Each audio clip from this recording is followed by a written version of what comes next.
Praise the Lord. Hallelujah. എല്ലാ ദൈവജനത്തിനും യേശു ക്രിസ്തുവിന്റെ നാമത്തിൽ സ്നേഹ വന്ദനം അറിയിക്കുകയാണ്. എൻ്റെ പേര് നിങ്ങൾക്കറിയാം, പാലക്കാട് നിന്ന് ബ്രദർ സൈമൺ വടക്കൻ. Praise the Lord. ഹല്ലേലൂയ. കഴിഞ്ഞ ദിവസം പരിശുദ്ധാത്മാവ് ഒരു ചിന്ത തന്നു. ആഴ്ചയിൽ 2 എപ്പിസോഡുകളായി വീഡിയോ ഇറക്കാൻ.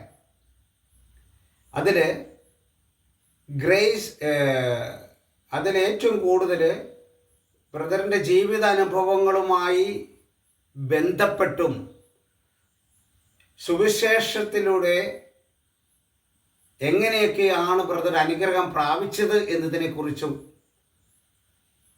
ദൈവജനവുമായി പങ്കുവയ്ക്കാനാണ് പരിശുദ്ധാത്മാവ് ആവശ്യപ്പെട്ടത്.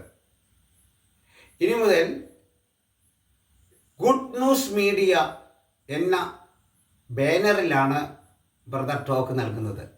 Good news media. പ്രിയപ്പെട്ടവരെ, ബ്രദറിൻ്റെ ടോക്കുകൾ നിങ്ങൾ ലൈക്ക് ചെയ്യണം, നിങ്ങൾ ഷെയർ ചെയ്യണം. Praise the Lord. ഹല്ലേലൂയ. അതുപോലെ ബ്രദറിന് വേണ്ടി പ്രത്യേകം പ്രാർത്ഥിക്കണം. ഇതിൽ ഉറച്ചു നിൽക്കാൻ. ഞാൻ 37 വർഷമായി ശുശ്രൂഷയിൽ ദൈവവേലയിൽ വ്യാപൃതനായിട്ട് 37 വർഷമായി. ഇന്നും മുടക്കം കൂടാതെ പരിശുദ്ധാത്മാവ് എന്നെ വഴി നടത്തുന്നുണ്ട്.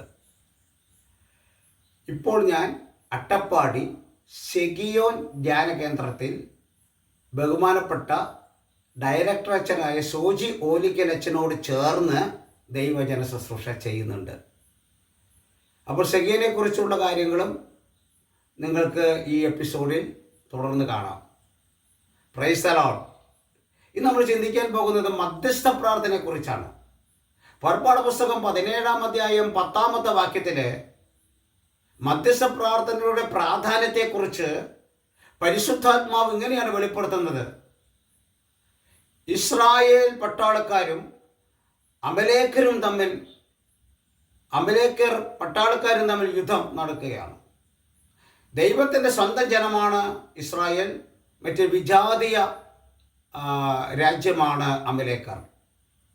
അപ്പോൾ മോശ കരങ്ങൾ ഉയർത്തി പ്രാർത്ഥിക്കുമ്പോഴെല്ലാം ഇസ്രായേൽ ജനം ജയിക്കുകയും ഇസ്രായേൽ പട്ടാളക്കാർ ജയിക്കുകയും ഈ വിജാതീയ പട്ടാളക്കാർ, അമലേക്കർ എന്ന വിജാതീയ പട്ടാളക്കാർ തോൽക്കുകയും ചെയ്തു. മോശയുടെ കരങ്ങൾ താഴുമ്പോൾ അമലേക്കർ ജയിക്കുകയും ഇസ്രായേൽ തോൽക്കുകയും ചെയ്തു. അപ്പോൾ മോശയുടെ കരങ്ങൾ ഉയർത്തിപ്പിടിച്ചുകൊണ്ടാണ് ജോഷ്യ ഈ സൈന്യത്തോട് യുദ്ധം ചെയ്യുന്നത്. അപ്പോഴെല്ലാം ഇസ്രായേൽ ജനം ജോഷ്യ ജയിക്കാൻ തുടങ്ങി.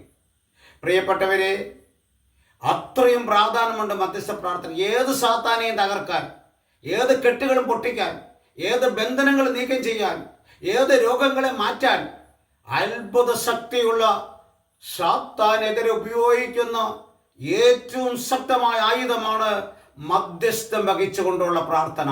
അത് മറ്റുള്ളവർക്ക് വേണ്ടി പ്രാർത്ഥിക്കണം, സ്വയം കാര്യത്തിന് മാത്രമല്ല മറ്റുള്ളവർക്ക് വേണ്ടി പ്രാർത്ഥിക്കണം. അതിനെക്കുറിച്ചുള്ള എപ്പിസോഡുകളും അടുത്ത ആഴ്ച മുതൽ കാണാം. ദൈവം നിങ്ങളെ അനുഗ്രഹിക്കട്ടെ. ഹല്ലേലൂയ. യേശുവേ നന്ദി.